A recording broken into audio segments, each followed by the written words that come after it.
Hi guys, welcome to my channel. Today we will write 10 lines on Independence Day of Pakistan. Let's get started. Independence Day of Pakistan is on 14 August. This day is celebrated with great excitement in country. Children enjoy this day with colorful buntings. National buildings are decorated with flags. Events are held on this day in schools.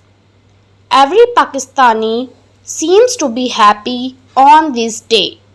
National holiday is observed on this day. Pakistan got independence on this day in 1947. This day is celebrated to tribute great leaders. I enjoy this day very much. If you like this video, please hit the like button and subscribe my channel for more videos. Thank you.